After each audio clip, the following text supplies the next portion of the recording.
Tapi ada banyak hal yang lebih besar dari perasaan kita. Raka akhirnya menatapnya. Dan di matanya, Nadia tidak menemukan cinta. Yang ada hanya sesuatu yang terasa seperti permintaan maaf yang setengah hati. Keluargaku sudah mempersiapkan segalanya. Ada investasi bisnis yang sedang berjalan. Ada relasi keluarga yang perlu dijaga. Aku tidak bisa egois. Jadi kamu egois kalau menikahi aku? Nadia. Jawab aku, Raka. Suara Nadia sedikit retak sekarang. Hanya sedikit. Tapi dia tidak membiarkan air matanya jatuh. Tidak di depan perempuan itu. Tidak di depan Bu Hartini yang duduk dengan senyum halus seperti sudah memenangkan sesuatu. Kamu egois kalau menikahi aku? Raka menunduk. Dan itu jawaban yang lebih jelas dari 1000 kata. Bu Hartini membuka tasnya dan mengeluarkan amplop coklat. Dia meletakkannya di meja dengan gerakan yang terlalu tenang, terlalu terencana. Seperti ini semua sudah diperhitungkan jauh-jauh hari. Ini ada sedikit uang. Anggap saja sebagai pengganti waktu yang sudah kamu habiskan bersama Raka. Beli sesuatu yang kamu butuhkan. Nadia menatap amplop itu. Matanya tidak berkedip. Dan untuk pertama kalinya dalam percakapan itu, sesuatu dalam diri Nadia bergerak. Bukan kesedihan. Bukan air mata. Tapi sesuatu yang lebih dalam. Lebih dingin. Sesuatu yang belum punya nama tapi terasa seperti benih dari sesuatu yang sangat, sangat kuat. Nadia mendorong amplop itu kembali ke arah Bu Hartini. Pelan. Tepat. Simpan uang itu, Bu. Suaranya tidak bergetar. Saya tidak butuh.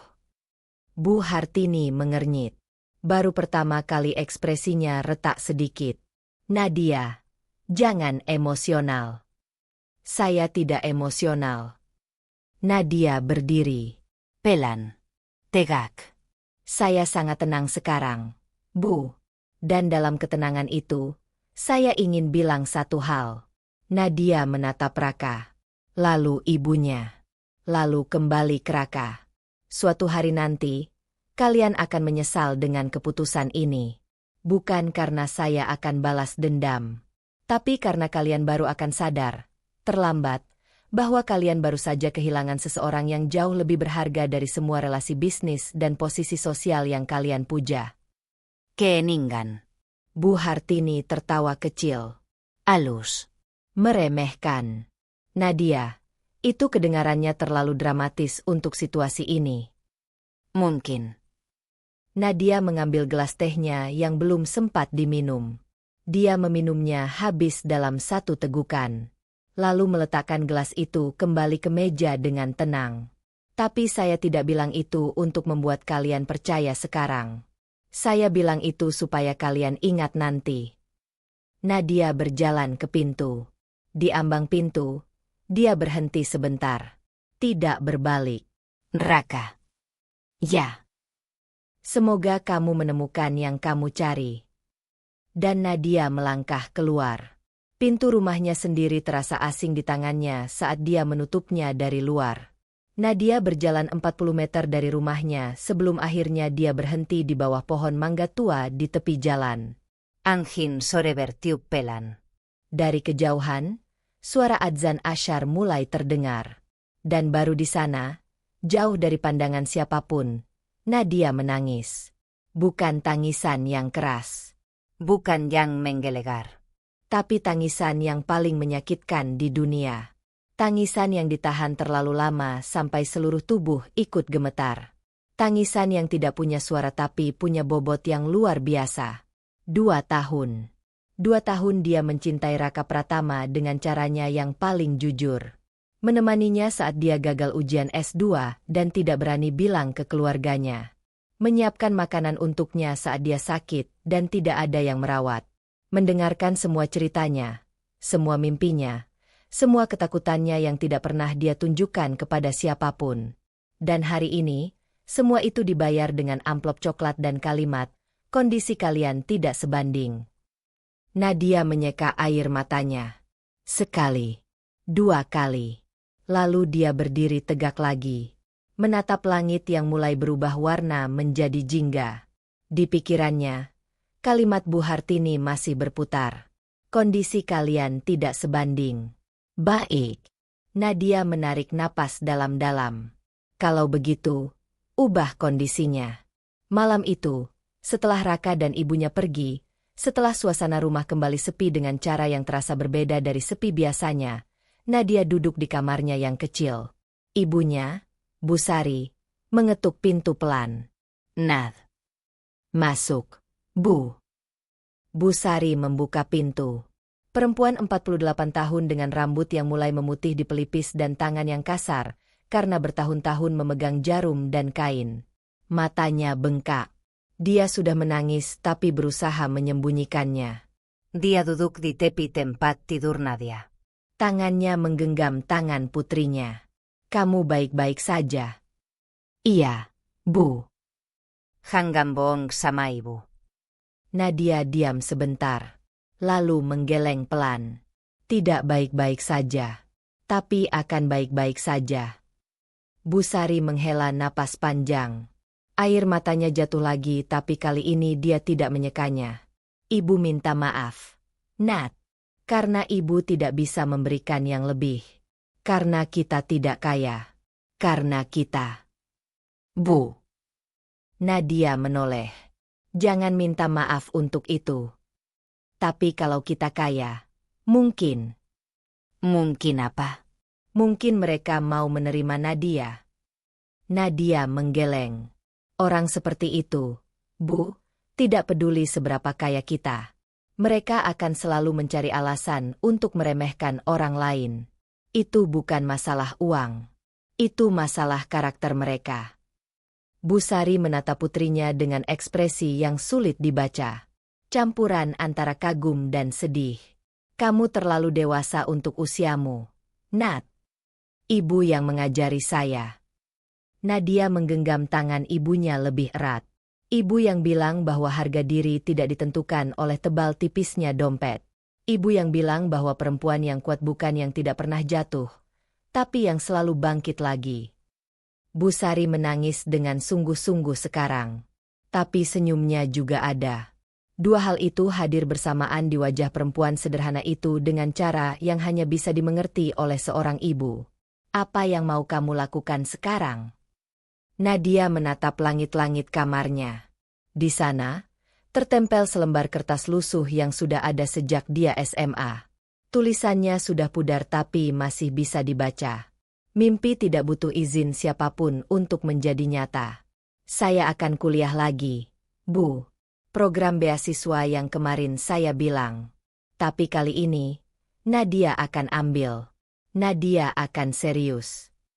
Kuliah lagi. Bu Sari mengerutkan dahi. Nat, kamu sudah kerja di pabrik. Kalau kamu ambil kuliah, gajimu akan berkurang. Saya tahu. Nadia mengangguk. Tapi ini bukan soal uang sekarang, Bu. Ini soal membuktikan sesuatu. Membuktikan kepada siapa? Nadia berpikir sebentar. Kepada diri sendiri. 3 hari setelah pembatalan pertunangan itu, kabar sudah menyebar ke seluruh lingkungan RT. Begitulah cara kerja komunitas kecil. Rahasia tidak pernah bertahan lebih dari 48 jam. Nadia berjalan ke warung Budarmi untuk membeli beras. Dan dia mendengar bisik-bisik itu bahkan sebelum dia sampai di depan pintu. Kasihan Nadia. Ditinggal karena miskin. Ya, gimana lagi? Keluarga Raka itu kan konglomerat. Masa mau menantu anak buruh pabrik? Bapaknya Nadia juga katanya lagi sakit. Tambah susah hidupnya. Anaknya cantik sih. Tapi mau diapain? Nasib memang. Nadia berdiri di depan pintu warung. Dia mendengar semuanya. Jelas. Setiap kata. Budarmi yang melihatnya duluan langsung diam dan memberi isyarat kepada yang lain. Satu persatu suara berhenti. Wajah-wajah itu menatap Nadia dengan ekspresi campuran antara kasihan dan sedikit rasa bersalah karena ketahuan. Nadia tersenyum. Senyum yang tipis tapi nyata. Budarmi, Saya mau beli beras 2 kilo sama minyak 1 liter. Dan dia berjalan masuk seperti tidak mendengar apapun. Tapi di dalam dadanya, setiap kata itu menancap. Dan alih-alih menjadi racun, kata-kata itu malah berubah menjadi sesuatu yang membakar. Kasian. Nasib. Tidak. Nadia Kusuma bukan orang yang nasibnya sudah ditentukan oleh kondisi keluarga atau keputusan orang lain. Nadia Kusuma adalah orang yang akan menentukan nasibnya sendiri. 3 minggu kemudian, Nadia duduk di depan komputer tua di perpustakaan umum kota. Layarnya berkedip-kedip. Koneksi internetnya lambat. Tapi Nadia tidak peduli.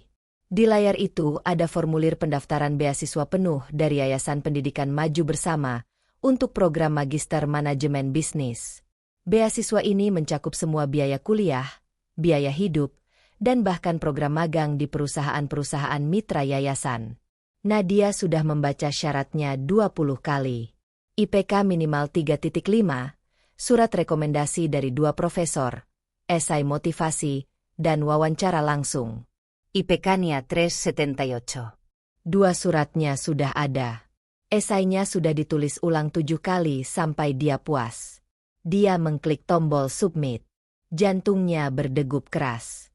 Lalu layar berganti. Ada tulisan. Pendaftaran Anda telah diterima. Tim seleksi akan menghubungi Anda dalam 14 hari kerja. Nadia menghela napas. 14 hari. Dia bisa menunggu. Sementara itu, di sebuah restoran mewah di pusat kota Semarang, Raka Pratama duduk bersama seorang perempuan yang ibunya pilihkan untuknya. Namanya Vanessa Hartono. Anak dari mitra bisnis keluarga Pratama. Cantik. Berkulit putih. Rambut lurus sebahu. Tas tangannya seharga motor baru. Senyumnya sempurna seperti foto di majalah. Dan Raka menatapnya sambil mencoba menemukan sesuatu yang dia tidak tahu harus disebut apa. Raka. Vanessa menyentuh tangannya di atas meja. Kamu baik-baik saja. Ya. Raka tersenyum. Senyum yang dia latih dengan baik. Baik-baik saja. Tapi di kepalanya, tanpa dia undang, muncul bayangan Nadia. Bukan Nadia yang cantik atau glamor.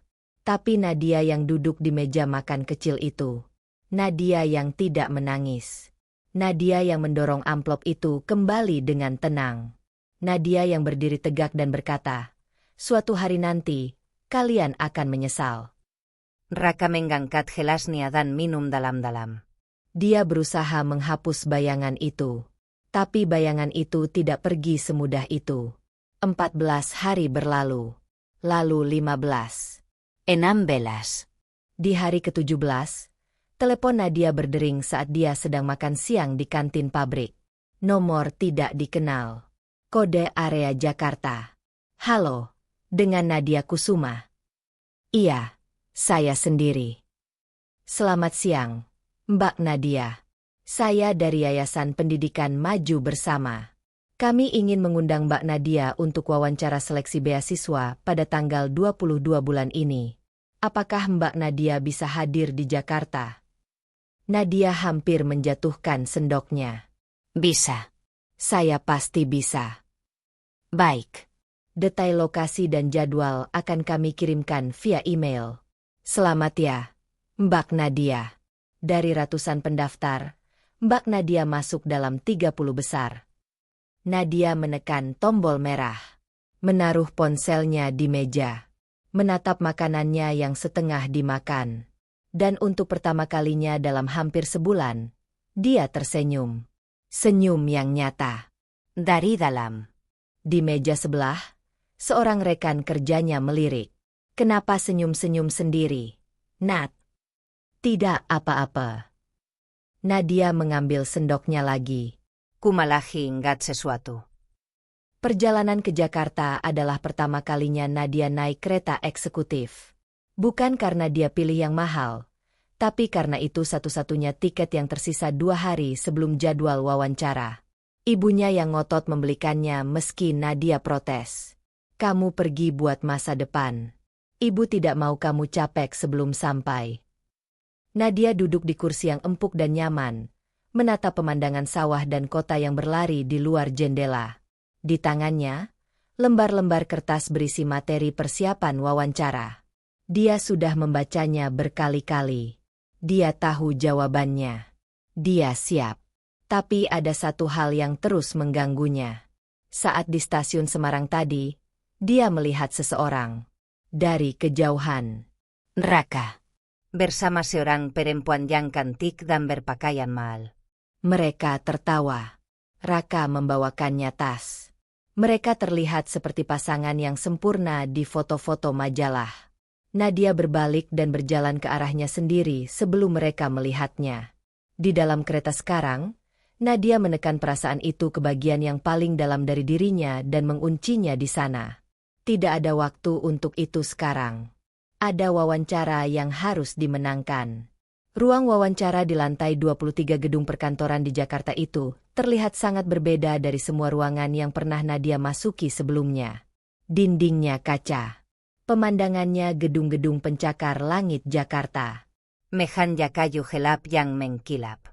Dan di balik meja itu, 3 orang dengan wajah yang terlatih tidak menunjukkan ekspresi apapun sebelum waktunya. Nadia duduk tegak. Punggungnya lurus. Tangannya di atas pangkuan. Mbak Nadia Kusuma. Perempuan di tengah membaca berkas sambil berbicara. Dari Semarang. Background akuntansi.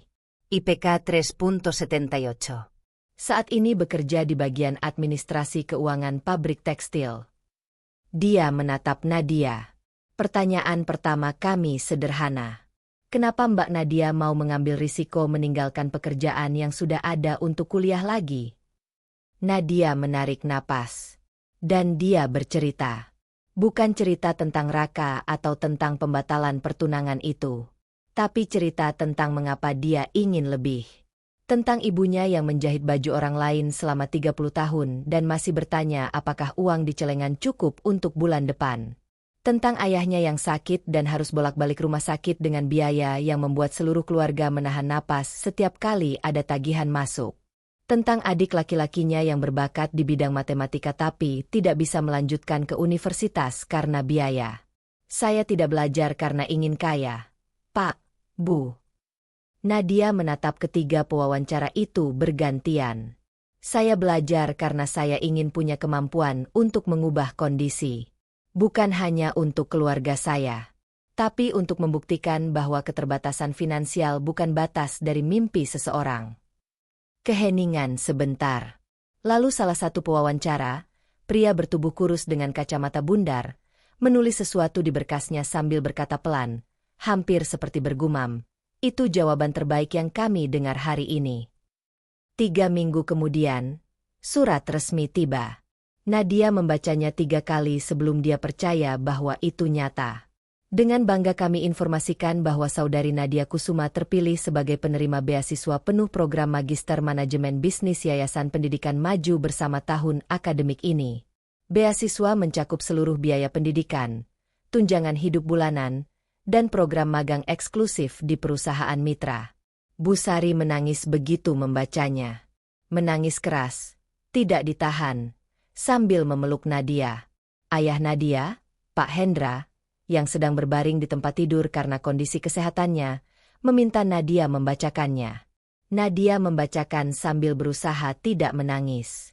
Dan gagal di kalimat terakhir. Adik laki-lakinya, Dani, berusia 18 tahun, menepuk bahunya dari belakang. Kak Nadia pasti sukses. Kita sukses. Nadia menoleh dan menatap adiknya. Semua kita. Jakarta menerima Nadia dengan caranya yang khas. Paising. Padat. Tidak peduli siapa kamu dan dari mana kamu datang. Di sini semua orang berlomba. Dan hanya yang benar-benar siap yang bertahan. Nadia tinggal di asrama yang disediakan yayasan, bersama 11 penerima beasiswa lainnya dari berbagai daerah di Indonesia. Mereka datang dengan latar belakang yang berbeda tapi dengan satu kesamaan. Mereka semua pernah di titik di mana dunia meragukan kemampuan mereka. Profesor pertamanya, Dr. Salim, adalah orang yang pertama kali membuat Nadia sadar bahwa dia memilih bidang yang benar. Manajemen bukan tentang angka. Dokter Salim berdiri di depan kelas dengan cara yang membuat semua orang secara otomatis duduk lebih tegak. Manajemen adalah tentang manusia. Tentang bagaimana kamu memahami manusia dan menggerakkan mereka menuju tujuan yang lebih besar dari diri mereka masing-masing. Kalau kamu bisa melakukan itu, kamu bisa membangun apapun. Nadia menulis setiap kata itu. Dia bukan tipe mahasiswa yang paling cerdas di kelasnya. Ada beberapa teman yang jauh lebih cepat mencerna konsep. Ada yang sudah punya pengalaman bisnis dari keluarga mereka. Ada yang bahkan sudah memiliki startup kecil sebelum masuk program ini. Tapi tidak ada yang lebih keras belajar dari Nadia. Perpustakaan kampus tutup pukul 11 malam. Nadia selalu jadi orang terakhir yang keluar. Ruang diskusi buka 24 jam. Nadia sering ada di sana sampai pukul 2 pagi. Dan perlahan, sesuatu mulai terjadi. Dosennya mulai memperhatikannya. Teman-temannya mulai mengundangnya ke kelompok studi. Presentasinya mulai mendapat respons yang berbeda dari sebelumnya. Tapi yang paling penting, Nadia mulai mendengar suara kecil di dalam dirinya sendiri yang semakin hari semakin keras. Kamu bisa melakukan ini. Semester kedua, ada program kompetisi bisnis plan nasional yang dibuka untuk semua mahasiswa pasca sarjana. Nadia mendaftar bersama 3 temannya. Konsep yang mereka ajukan sederhana tapi tajam. Platform digital yang menghubungkan penjahit-penjahit rumahan dan UMKM tekstil kecil langsung dengan konsumen akhir, memotong rantai distribusi, dan memberikan pendapatan yang lebih adil kepada para pengrajin. Ide itu muncul dari memori Nadia tentang ibunya. Tentang Bu Sari yang menjahit dari pagi sampai malam dan hanya menerima sepertiga dari harga jual akhir, karena ada 3 lapisan perantara di antaranya. Ini namanya social enterprise, kata temannya, Dito, saat mereka pertama kali mendiskusikan ide itu. Ini bagus, Nat, tapi kamu harus bisa defend angkanya kalau mau menang. Angkanya sudah saya hitung. Nadia membuka laptopnya. Duduk.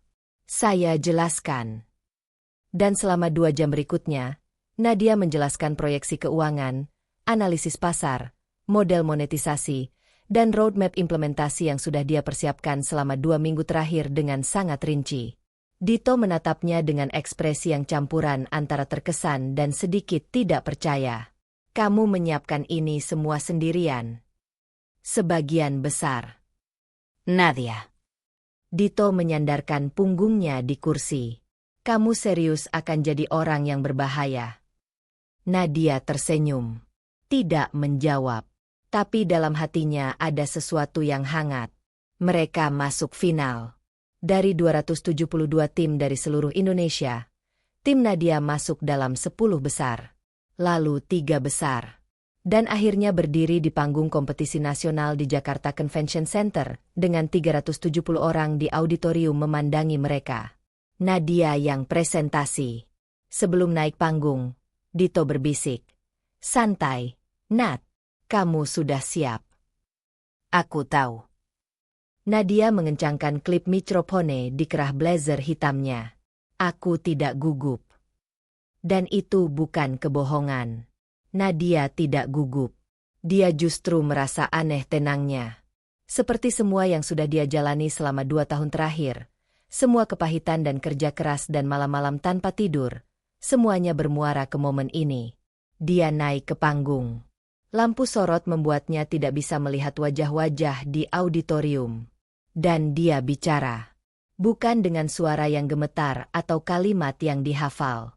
Tapi dengan cara yang hanya bisa dilakukan oleh seseorang yang benar-benar percaya pada apa yang mereka katakan.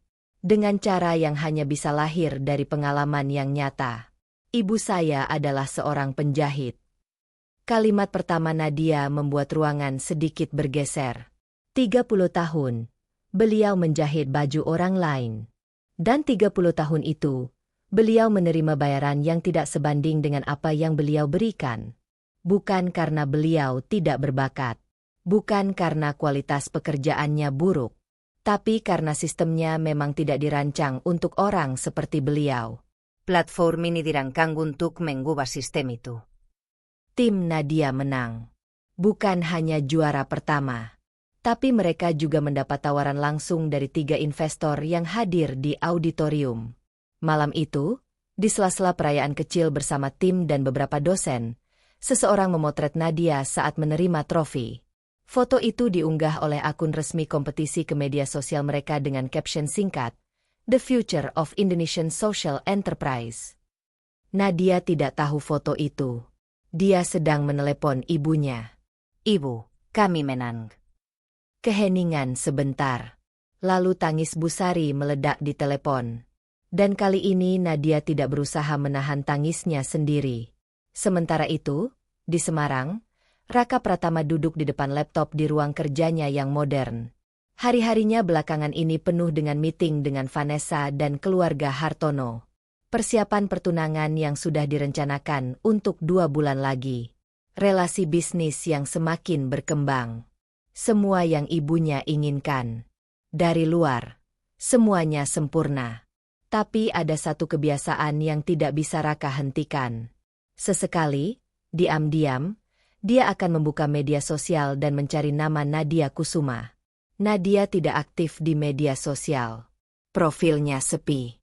Foto terakhirnya adalah foto lama sebelum mereka putus. Tapi malam itu, saat Raka membuka timeline-nya, dia melihat sesuatu yang berbeda. Sebuah foto yang di-share oleh salah satu temannya yang kebetulan mengikuti dunia startup. Foto seorang perempuan menerima trofi di atas panggung. Blazer hitam. Rambut dikuncir rapi.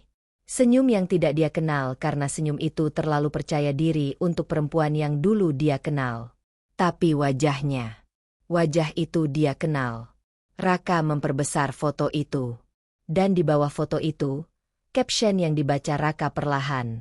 Nadia Kusuma, 26, penerima beasiswa penuh dari Yayasan Pendidikan Maju Bersama, memimpin timnya meraih juara pertama kompetisi bisnis plan nasional dengan konsep social enterprise yang mengangkat nasib penjahit rumahan Indonesia. 3 investor menyatakan ketertarikan. Mimpi yang lahir dari dapur sederhana, kini berdiri di panggung nasional. Raka membaca itu 3 kali.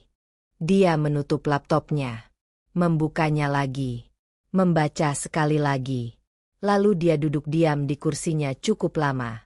Cukup lama untuk merasakan sesuatu yang tidak dia mau akui namanya. Penyesalan. 6 bulan setelah kompetisi itu, platform yang Nadia dan timnya bangun mulai berjalan secara resmi. Mereka menamakannya Kain Nusantara. Dalam 6 bulan pertama, mereka berhasil menggandeng 220 penjahit dan pengrajin dari 12 kota di Jawa dan Bali. Nadia menyelesaikan tesisnya dengan predikat cum laude. Dan 2 minggu setelah wisuda, sebuah majalah bisnis yang cukup terkenal di Indonesia menerbitkan artikel tentang anak-anak muda yang membawa perubahan dalam ekosistem UMKM. Nadia ada di halaman 8. Foto yang diambil di workshop salah satu mitra penjahit mereka di Yogyakarta. Wajahnya bersih, tatapannya tajam, dan judulnya, "Dari Semarang untuk Indonesia, Perempuan Muda di Balik Revolusi UMKM Digital." Semua orang di lingkungan RT tempat Nadia dibesarkan membaca artikel itu. Bu Darmi yang memajangnya di dinding warungnya. Tetangga-tetangga yang dulu berbisik tentang kasihan Nadia, ditinggal karena miskin, kini berbicara dengan nada yang berbeda. Wah, Nadia sekarang sudah jadi pengusaha ya. Iya, saya selalu tahu dia anak yang luar biasa. Coba kalau dulu Raka tidak melepasnya, pasti bangga. Bu Sari yang mendengar bisik-bisik itu dari dalam rumah, hanya tersenyum sambil melanjutkan jahitannya. Tapi kali ini, ada kebanggaan yang berbeda di senyum itu. Kebanggaan yang tidak perlu diucapkan karena sudah terasa oleh semua orang yang melihatnya. Nadia sedang di meeting dengan tim investornya di Jakarta saat teleponnya bergetar. Nomor yang dia tidak kenal. Dia mengabaikannya. Bergetar lagi. Nomor yang sama. Setelah meeting, dia membuka pesan yang masuk. Nadia, ini Raka. Maaf kalau mengganggu. Aku lihat artikel tentang kamu. Aku hanya mau bilang, aku bangga. Dan aku minta maaf. Nadia membaca pesan itu. Menaruh ponselnya di meja. Melanjutkan minum kopinya. 10 menit kemudian, dia membalas. Terima kasih, Raka. Semoga kamu baik-baik saja. Dan dia menaruh ponselnya lagi.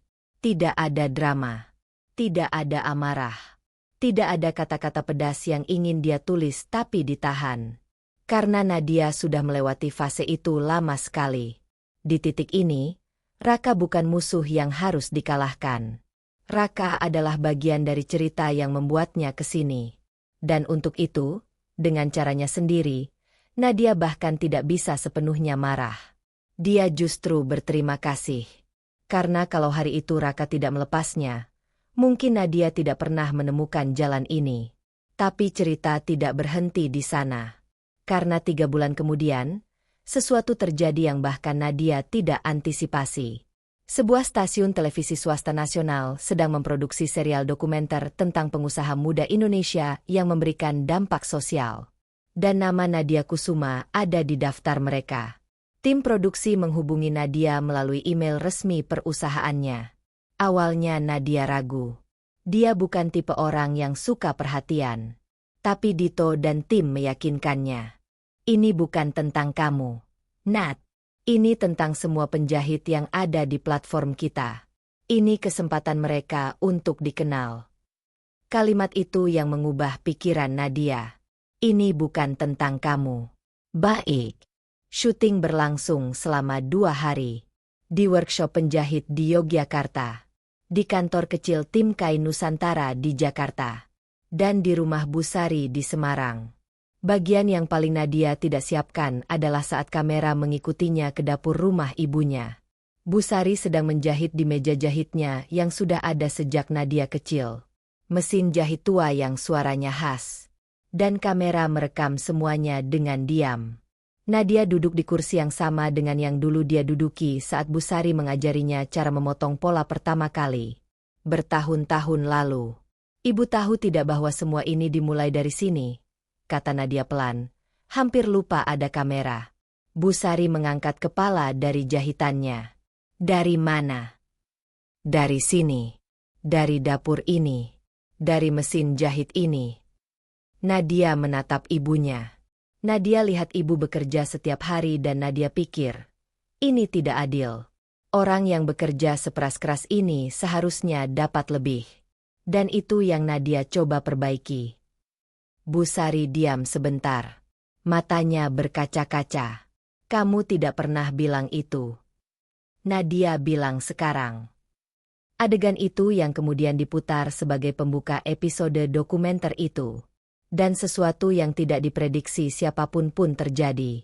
Episode pertama dokumenter itu ditayangkan pada Minggu malam, pukul 8. Nadia menontonnya di apartemennya di Jakarta bersama Dito dan 2 anggota tim lainnya. Mereka memesan pizza dan duduk di lantai karena kursi sofanya tidak cukup untuk semua orang. Saat adegan dapur itu muncul, ruangan menjadi hening.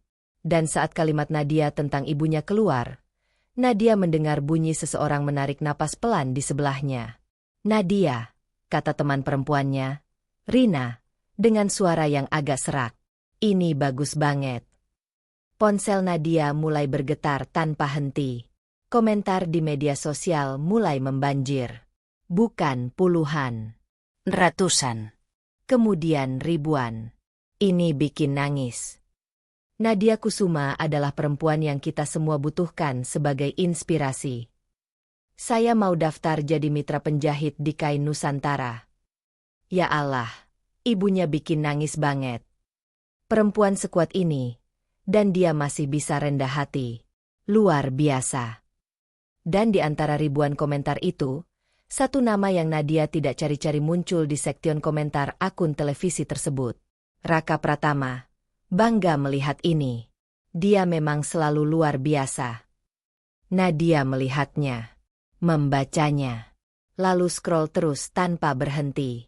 Karena ada yang lebih penting dari itu semua. Di antara komentar-komentar itu, ada satu yang membuat Nadia berdiri dari lantai dan membaca dengan teliti. Saya penjahit dari Sukabumi.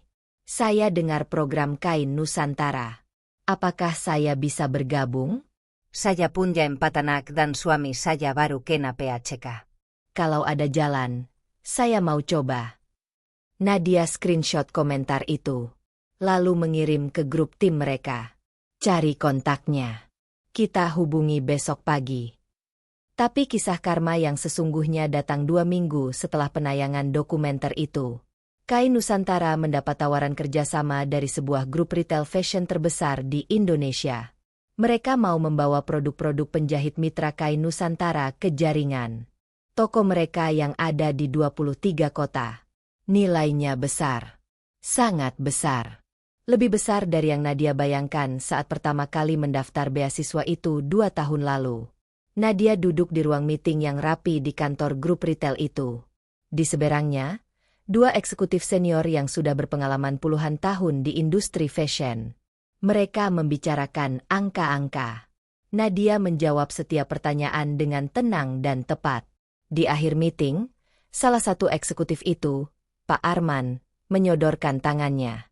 Deal, Mbak Nadia. Kita mulai prosesnya minggu depan. Nadia berjabat tangan. Dan di dalam dirinya, ada sesuatu yang terasa seperti bunyi klik. Seperti teka-teki yang kepingnya akhirnya semua pas. Bukan karena dia kaya sekarang. Bukan karena dia terkenal. Tapi karena di luar sana, ada 220 penjahit yang kali ini akan mendapat bayaran yang adil. Yang kali ini tidak akan ditipu oleh 3 lapisan perantara. Yang kali ini bisa menabung untuk biaya sekolah anak-anak mereka. Itu yang terasa seperti menang. Seminggu kemudian, saat Nadia sedang di kantor kecilnya, Dito masuk dengan ekspresi yang aneh. Nad, kamu perlu lihat ini. Dia menyerahkan sebuah majalah bisnis edisi terbaru. Halaman utama. Nadia membacanya. Grup Pratama hadapi krisis. Investasi gagal di sektor properti. Nama keluarga dipertaruhkan. Nadia membaca artikel itu. Perlan. Seksama. Keluarga Pratama, keluarga Raka, rupanya beberapa tahun terakhir agresif berinvestasi di sektor properti mewah yang mengalami penurunan drastis. Beberapa proyeknya gagal. Ada utang yang menumpuk.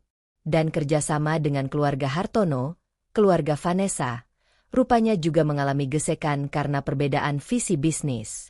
Pertunangan Raka dan Vanessa, yang dijadwalkan berlangsung bulan lalu, dikabarkan dibatalkan dari pihak keluarga Hartono. Nadia membaca artikel itu sampai habis.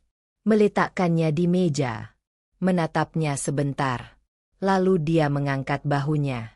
Kasihan mereka ya. Dito menatapnya. Itu saja komentarnya. Apalagi yang mau dikomentari?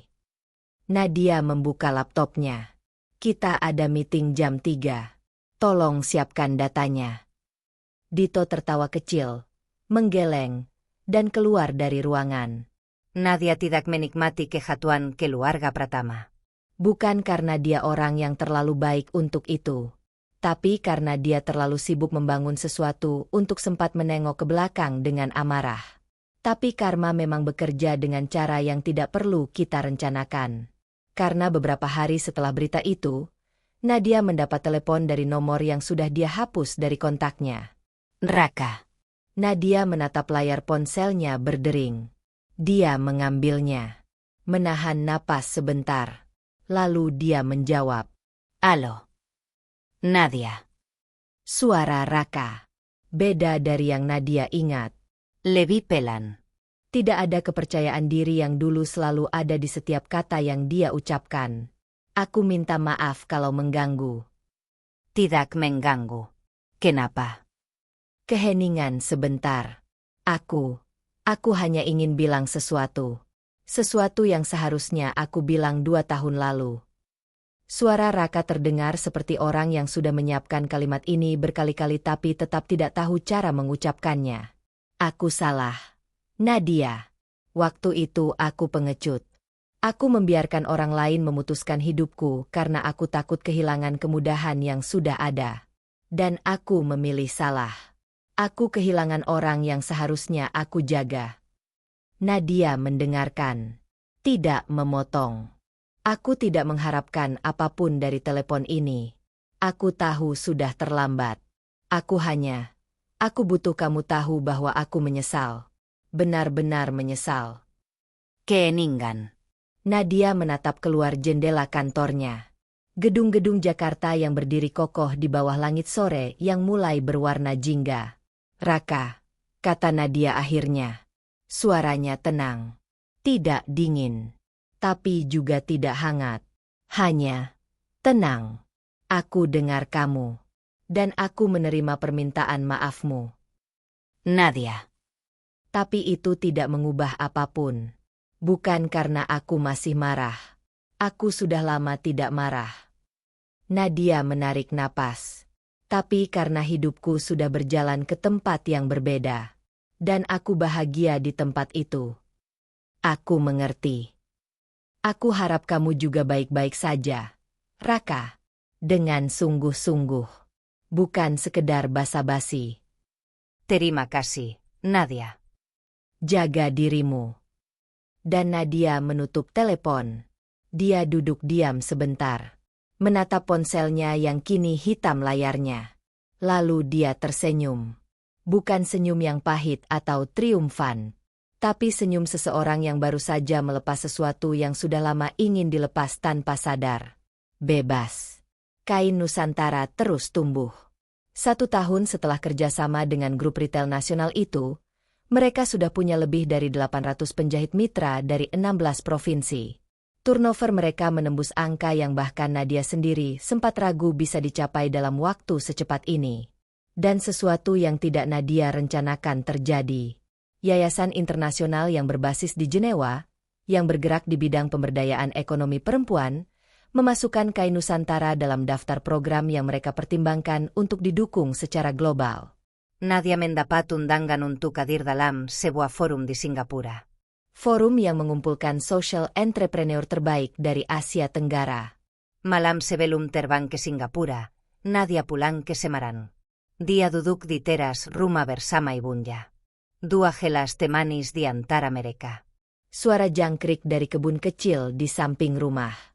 Langit malam yang bertabur bintang. Bu Sari sudah tidak perlu menjahit sampai malam sekarang.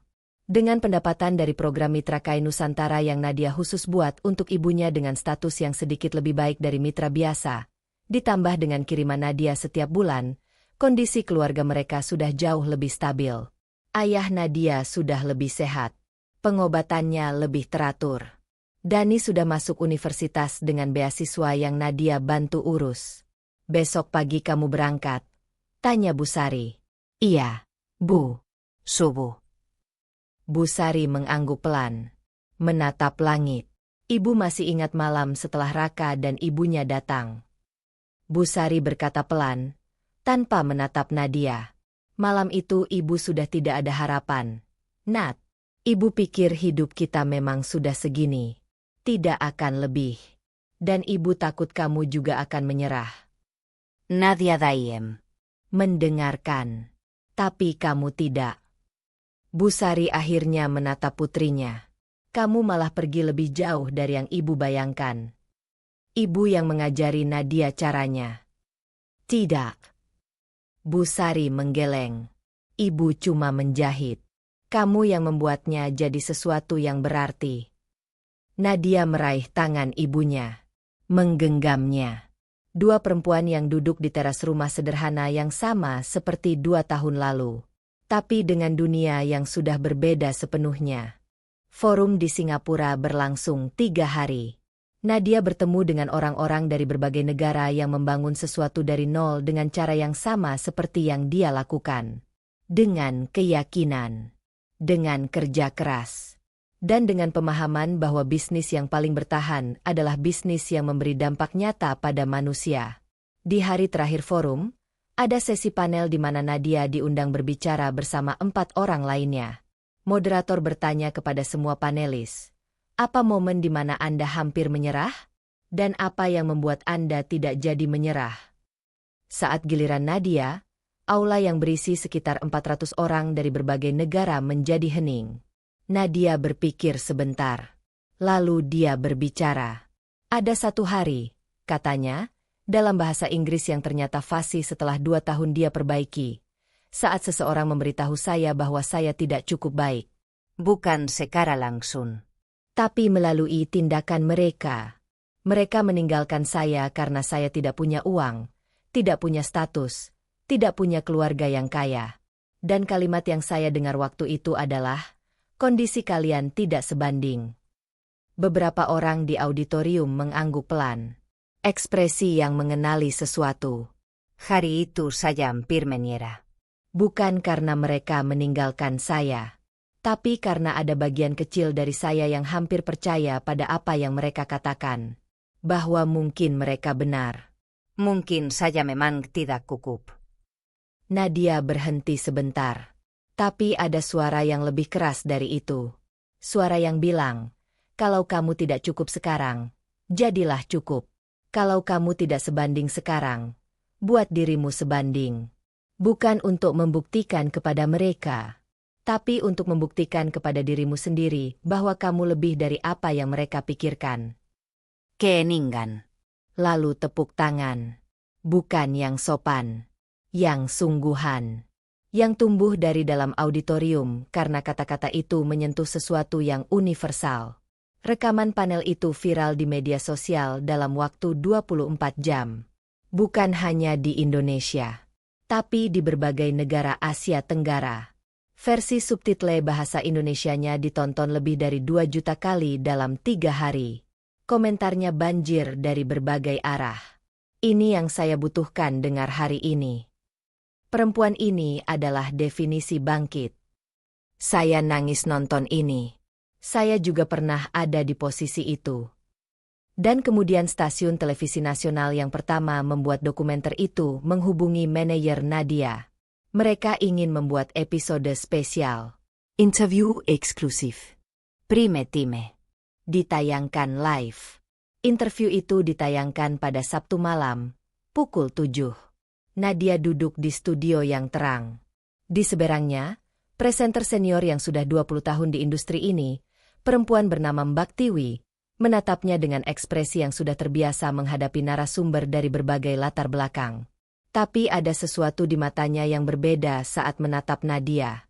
Rasa penasaran yang murni. Nadia, kita sudah lihat perjalananmu. Dari Semarang, dari keluarga sederhana, sekarang memimpin perusahaan yang mengubah hidup ratusan orang. Tapi yang ingin saya tanya adalah, apa yang orang tidak tahu tentang Nadia Kusuma? Nadia tersenyum. Bahwa saya tidak pernah benar-benar tahu saya bisa melakukan ini. Jawabnya jujur. Ada banyak malam di mana saya tidak yakin. Ada banyak keputusan yang saya buat dengan tangan gemetar. Orang melihat hasilnya dan mengira prosesnya mulus. Tidak. Prosesnya berantakan, penuh keraguan, penuh momen di mana saya tanya pada diri sendiri, apakah ini semua sia-sia? Dan jawabannya selalu tidak. Tidak sia-sia. Karena bahkan kalau saya gagal, saya sudah mencoba. Dan mencoba, dengan segenap jiwa, tidak pernah sia-sia. Mbak Tiwi mengangguk. Ada yang bilang bahwa motivasi terbesarmu adalah ingin membuktikan sesuatu kepada seseorang. Ada kebenaran di situ. Nadia berpikir. Dulu mungkin iya. 1 atau 2 tahun pertama, ada bagian dari saya yang termotivasi oleh rasa sakit. Oleh kata-kata yang meremehkan. Oleh momen yang membuat saya merasa tidak cukup. Nadia menatap kamera. Tapi lama-lama saya sadar, motivasi dari rasa sakit itu melelahkan. Kamu tidak bisa terus berlari kalau yang menggerakkanmu hanya amarah. Kamu perlu sesuatu yang lebih berkelanjutan. Dan yang lebih berkelanjutan itu adalah tujuan. Cinta pada apa yang kamu kerjakan. Keinginan tulus untuk memberi dampak. Jadi rasa sakitnya sudah sembuh. Nadia diam sebentar. Jujur dalam keheningan itu. Luka sembuh tapi bekasnya ada. Dan kadang bekas itu berguna. Dia mengingatkan saya dari mana saya datang. Bahwa saya tidak punya tempat untuk menjadi sombong atau lupa diri. Bahwa setiap orang yang meremehkan kamu bukan musuh. Mereka hanyalah bagian dari cerita yang membentukmu. Di sebuah rumah di Semarang yang kini tidak semewah dulu, sebuah keluarga duduk di ruang tamu menonton televisi. Bu Artini. Rambutnya masih tersisir rapi tapi ada kelelahan di wajahnya yang tidak bisa disembunyikan oleh lipstik manapun. Di sebelahnya, Raka, yang duduk dengan ekspresi yang sulit dibaca. Di layar televisi, Nadia Kusuma. Bu Hartini tidak bergerak selama beberapa menit pertama. Tangannya yang biasanya sibuk mengecek ponsel atau mengelap tas sekarang diam di pangkuan. Saat kalimat Nadia tentang kondisi kalian tidak sebanding keluar dari televisi, tidak langsung tapi jelas dalam konteks cerita yang dia ceritakan, Bu Hartini merasakan sesuatu yang tidak dia kenal karena terlalu jarang dia rasakan. Malu. Bukan malu yang bisa ditutupi dengan kesibukan, tapi malu yang diam dan masuk jauh ke dalam. Raka berdiri dari kursinya, berjalan ke jendela, menatap keluar. Raka, Bu Hartini bersuara akhirnya. Pelan. Raka tidak menjawab. Ibu. Suaranya juga pelan. Ibu minta maaf. Kata-kata itu tidak langsung membuat dunia berubah. Tidak langsung memperbaiki apapun. Tapi kata-kata itu keluar. Dan itu, untuk Bu Hartini yang tidak pernah mudah mengucapkan permintaan maaf kepada siapapun, sudah menjadi sesuatu yang sangat tidak kecil. Raka memutar badannya, menatap ibunya. Kita tidak perlu minta maaf padanya lagi, Bu. Dia sudah memaafkan kita lebih dari yang kita layak. Raka menatap layar televisi yang kini menampilkan wajah Nadia yang tenang dan percaya diri. Yang kita perlu lakukan sekarang adalah belajar darinya. Sementara itu, di studio televisi, sesi tanya jawab dengan penonton dimulai. Banyak pertanyaan. Tentang bisnis, tentang beasiswa, tentang cara membangun platform seperti Kain Nusantara. Tapi ada satu pertanyaan dari penonton live yang membuat Mbak Tiwi membacakannya dengan senyum kecil. Mbak Nadia, untuk semua perempuan yang sekarang sedang diremehkan, ditinggalkan, atau dibilang tidak cukup baik, apa yang mau Mbak bilang? Nadia menatap kamera. Langsung. Rasa sakitnya nyata. Tidak usah pura-pura itu tidak sakit. Karena itu sakit. Boleh menangis. Boleh marah. Boleh merasa tidak adil. Karena memang tidak adil. Nadia berhenti sebentar. Matanya serius. Tapi setelah semua itu, berdiri. Dan pergi ke arah yang membuat kamu lebih besar dari rasa sakitmu. Bukan untuk membuktikan kepada mereka. Untuk membuktikan kepada dirimu sendiri bahwa kamu bisa. Bahwa kamu lebih dari apa yang kata orang. Bahwa kondisimu hari ini bukan kondisimu untuk selamanya. Jawabannya selalu tidak. Tidak sia-sia. Karena bahkan kalau saya gagal, saya sudah mencoba. Dan mencoba, dengan segenap jiwa, tidak pernah sia-sia.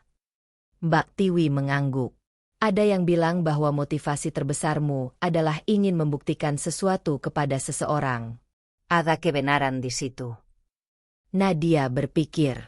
Dulu mungkin iya. 1 atau 2 tahun pertama, ada bagian dari saya yang termotivasi oleh rasa sakit. Oleh kata-kata yang meremehkan. Oleh momen yang membuat saya merasa tidak cukup. Nadia menatap kamera. Tapi lama-lama saya sadar. Motivasi dari rasa sakit itu melelahkan. Kamu tidak bisa terus berlari kalau yang menggerakkanmu hanya amarah. Kamu perlu sesuatu yang lebih berkelanjutan. Dan yang lebih berkelanjutan itu adalah tujuan. Cinta pada apa yang kamu kerjakan. Keinginan tulus untuk memberi dampak. Jadi rasa sakitnya sudah sembuh. Nadia diam sebentar. Jujur dalam keheningan itu. Luka sembuh tapi bekasnya ada. Dan kadang bekas itu berguna. Dia mengingatkan saya dari mana saya datang. Bahwa saya tidak punya tempat untuk menjadi sombong atau lupa diri. Bahwa setiap orang yang meremehkan kamu bukan musuh. Mereka hanyalah bagian dari cerita yang membentukmu. Di sebuah rumah di Semarang yang kini tidak semewah dulu, sebuah keluarga duduk di ruang tamu menonton televisi. Bu Artini. Rambutnya masih tersisir rapi tapi ada kelelahan di wajahnya yang tidak bisa disembunyikan oleh lipstik manapun. Di sebelahnya, Raka, yang duduk dengan ekspresi yang sulit dibaca. Di layar televisi, Nadia Kusuma. Bu Hartini tidak bergerak selama beberapa menit pertama. Tangannya yang biasanya sibuk mengecek ponsel atau mengelap tas sekarang diam di pangkuan. Saat kalimat Nadia tentang kondisi kalian tidak sebanding keluar dari televisi, tidak langsung tapi jelas dalam konteks cerita yang dia ceritakan, Bu Hartini merasakan sesuatu yang tidak dia kenal karena terlalu jarang dia rasakan. Malu. Bukan malu yang bisa ditutupi dengan kesibukan, tapi malu yang diam dan masuk jauh ke dalam. Raka berdiri dari kursinya, berjalan ke jendela, menatap keluar. Raka. Bu Hartini bersuara akhirnya. Pelan. Raka tidak menjawab. Ibu. Suaranya juga pelan. Ibu minta maaf. Kata-kata itu tidak langsung membuat dunia berubah. Tidak langsung memperbaiki apapun. Tapi kata-kata itu keluar. Dan itu, untuk Bu Hartini yang tidak pernah mudah mengucapkan permintaan maaf kepada siapapun, sudah menjadi sesuatu yang sangat tidak kecil. Raka memutar badannya, menatap ibunya. Kita tidak perlu minta maaf padanya lagi, Bu. Dia sudah memaafkan kita lebih dari yang kita layak. Raka menatap layar televisi yang kini menampilkan wajah Nadia yang tenang dan percaya diri. Yang kita perlu lakukan sekarang adalah belajar darinya. Sementara itu, di studio televisi, sesi tanya jawab dengan penonton dimulai. Banyak pertanyaan. Tentang bisnis, tentang beasiswa, tentang cara membangun platform seperti Kain Nusantara. Tapi ada satu pertanyaan dari penonton live yang membuat Mbak Tiwi membacakannya dengan senyum kecil. Mbak Nadia, untuk semua perempuan yang sekarang sedang diremehkan, ditinggalkan, atau dibilang tidak cukup baik, apa yang mau Mbak bilang? Nadia menatap kamera. Langsung. Rasa sakitnya nyata. Tidak usah pura-pura itu tidak sakit. Karena itu sakit. Boleh menangis. Boleh marah. Boleh merasa tidak adil. Karena memang tidak adil. Nadia berhenti sebentar. Matanya serius. Tapi setelah semua itu, berdiri. Dan pergi ke arah yang membuat kamu lebih besar dari rasa sakitmu. Bukan untuk membuktikan kepada mereka.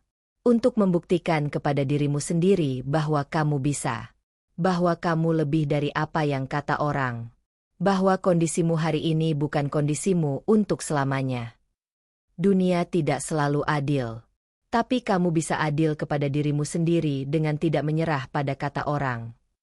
Auditorium di studio tepuk tangan. Dan di luar sana, di jutaan layar televisi dan ponsel di seluruh Indonesia, sesuatu yang sederhana terjadi. Orang-orang yang sedang di titik terendah hidupnya mendengar kalimat itu. Dan beberapa dari mereka, untuk pertama kalinya dalam waktu lama, mengambil napas yang lebih dalam. Sebulan setelah interview itu, surat dari Yayasan Internasional di Jenewa tiba di email Nadia. Mereka resmi memilih Kain Nusantara sebagai salah satu dari 10 program global yang akan mereka dukung dalam program pemberdayaan ekonomi perempuan selama 3 tahun ke depan. Nilai supportnya dalam angka yang membuat Nadia perlu membacanya 2 kali untuk memastikan dia tidak salah baca. Nadia menutup laptopnya. Berdiri. Berjalan ke jendela kantornya yang kini berada di gedung yang lebih besar. Lantai 7. Dengan pemandangan Jakarta yang luar biasa. Di luar sana, kota ini berputar seperti biasa.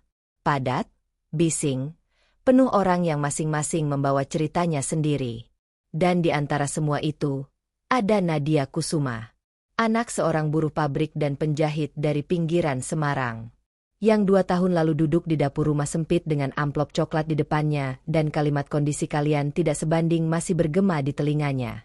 Yang hari ini memimpin perusahaan dengan hampir 1.000 mitra penjahit di seluruh Indonesia. Yang hari ini mendapat dukungan internasional untuk mimpi yang dulu dianggap tidak sebanding. Yang hari ini berdiri di jendela lantai 7 dan tersenyum bukan karena sudah membuktikan apapun kepada siapapun. Tapi karena dia sudah membuktikan sesuatu kepada dirinya sendiri. Bahwa dia cukup. Bahwa dia selalu sudah cukup. Di sudut kota Semarang, mesin jahit Bu Sari berputar seperti biasa. Tapi kali ini, Bu Sari tidak menjahit dengan tergesa-gesa karena deadline yang mepet atau tarif yang tidak sebanding. Kali ini, Bu Sari menjahit dengan tenang, dengan caranya sendiri, dengan nilai yang adil.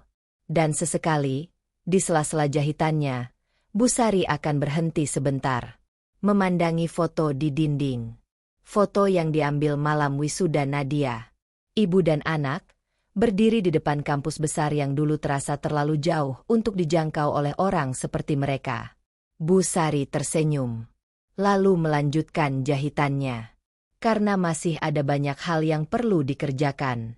Dan dia tidak lagi takut bahwa usahanya tidak akan cukup. Setahun kemudian, Kai Nusantara membuka kantor kedua. Di Semarang. Di gedung yang cukup besar di tengah kota. Dengan tim yang terdiri dari 42 orang. Dan dengan nama yang sudah cukup dikenal di industri. Hari pertama pembukaan kantor itu, Nadia berdiri di depan pintu masuk. Dito di sebelahnya. Tim-tim yang sudah berjuang bersama mereka berjejer di belakang. Dan di antara tamu yang hadir, ada satu wajah yang membuat Nadia berhenti sebentar. Pak Hendra. Ajannya. Berdiri dengan kemeja batik biru yang rapi, rambut yang sudah lebih putih dari 2 tahun lalu, dan mata yang berkaca-kaca. Nadia berjalan ke arahnya. Bapak datang. Bapak tidak mau ketinggalan. Pak Hendra menatap putrinya. Ada sesuatu di matanya yang tidak Nadia lihat selama bertahun-tahun. Kebanggaan yang utuh. Tanpa syarat. Kebanggaan yang murni. Bapak bangga. Nat. Bangga sekali. Nadia memeluk ayahnya. Dan disitulah, di depan kantor barunya, di kota tempat dia dibesarkan, di hadapan orang-orang yang menjadi bagian dari perjalanannya, Nadia Kusuma menangis untuk kedua kalinya sejak hari di bawah pohon mangga itu. Tapi kali ini bukan tangisan kepahitan. Kali ini tangisan syukur. Tidak ada cerita tentang perempuan yang terluka yang lengkap tanpa satu momen ketika dia berdiri di titik yang dulu dibilang tidak mungkin dan merasakan semuanya dengan penuh. Momen Nadia adalah ini. Bukan di studio televisi. Bukan di Singapura. Bukan di depan laptop dengan angka-angka yang luar biasa. Tapi di sini. Di depan kantor yang dibangun dari mimpi yang dulu diremehkan. Bersama ayah yang dia perjuangkan untuk tidak melihatnya sedih. Bersama tim yang percaya pada visinya sebelum visi itu punya bukti apapun. Di titik ini, kalau waktu bisa berputar kembali ke hari ketika dia duduk di dapur dengan Raka dan Bu Hartini dan kalimat kondisi kalian tidak sebanding itu, Nadia tidak akan mengubah apapun. Bukan karena sakit itu tidak nyata. Tapi karena sakit itu adalah bagian dari peta yang membawanya ke sini. Dan sini adalah tempat yang jauh lebih baik dari semua yang pernah dia bayangkan. Beberapa minggu kemudian, Nadia mendapat undangan dari sebuah universitas negeri di Semarang. Mereka mengundangnya sebagai pembicara tamu untuk acara wisuda. Nadia menerima. Bukan tanpa keraguan. Berbicara di depan ribuan orang yang baru akan memulai perjalanannya adalah tanggung jawab yang berat. Tapi dia pergi. Di atas podium, dengan toga universitasnya yang dia pinjam dari seorang teman, Nadia menatap ribuan wajah yang masih muda dan penuh harapan di depannya. Dan dia mulai berbicara. Selamat kepada semua wisudawan dan wisudawati hari ini. Tepuk tangan. Hari ini kalian selesai. Tapi perjalanan kalian baru mulai. Dan saya ingin bicara tentang sesuatu yang biasanya tidak dibicarakan di acara wisuda. Keheningan yang penasaran. Saya ingin bicara tentang momen ketika seseorang mengatakan bahwa kamu tidak cukup pintar, tidak cukup kaya, tidak cukup penting, tidak cukup dari keluarga yang benar. Nadia berhenti sebentar, menatap wajah-wajah di depannya. Momen itu akan datang. Kalau belum, tunggu saja. Dan ketika datang, rasakan semuanya. Jangan pura-pura itu tidak sakit. Tapi juga jangan biarkan itu menjadi batas ceritamu. Karena kondisi hari ini bukan nasib selamanya. Kondisi adalah titik awal, bukan titik akhir. Dan siapa yang menentukan kamu pergi kemana dari titik itu? Bukan keluargamu. Bukan situasi ekonomimu. Bukan bahkan orang yang meremehkanmu. Nadia tersenyum. Kamu. Malam setelah wisuda itu, Nadia duduk sendirian di taman kecil dekat kampus. Langit malam Semarang berbeda dari Jakarta. Lebih tenang. Lebih bisa bernapas. Ponselnya bergetar. Pesan dari Dito. Lihat ini. Ada link berita. Nadia membukanya. KAI Nusantara raih penghargaan ASEAN Social Enterprise terbaik tahun ini. Nadia membaca berita itu perlahan sampai habis. Lalu dia menaruh ponselnya di bangku, menatap langit yang penuh bintang. 2 tahun lalu, seorang perempuan berdiri di bawah pohon mangga tua di jalan ini dan menangis sendirian karena dunianya runtuh. Hari ini, perempuan yang sama duduk di taman yang tidak jauh dari pohon itu dan menatap langit dengan dadanya yang penuh. Penuh bukan karena sudah tidak ada luka. Penuh karena luka itu sudah berubah menjadi kekuatan. Dan kekuatan itu tidak pernah diambil oleh siapapun. Karena tidak ada yang bisa mengambil apa yang sudah kamu bangun dari dalam. Ini adalah cerita Nadia Kusuma. Bukan cerita tentang balas dendam. Bukan cerita tentang siapa yang kalah dan siapa yang menang. Ini cerita tentang seorang perempuan yang pada saat paling gelap dalam hidupnya memilih untuk tidak berhenti. Yang memilih untuk mengubah kepahitan menjadi bahan bakar dan rasa sakit menjadi peta. Yang membuktikan bahwa kondisi memang bisa berbicara keras. Tapi pilihan berbicara lebih keras. Yang membuktikan bahwa ketika dunia bilang kamu tidak sebanding, jawaban terbaik bukan amarah. Jawaban terbaik adalah pergi, bekerja, dan tunjukkan. Bukan untuk mereka, untuk kamu. Kepada semua perempuan yang sedang ada di bawah pohon itu sekarang. Yang sedang menahan tangis yang tidak ada suaranya. Yang baru saja mendengar kata-kata yang membuatmu merasa kecil. Ini bukan akhir ceritamu. Ini baru halaman pertama dari bab terbaik yang belum kamu tulis. Berdiri. Dan pergi.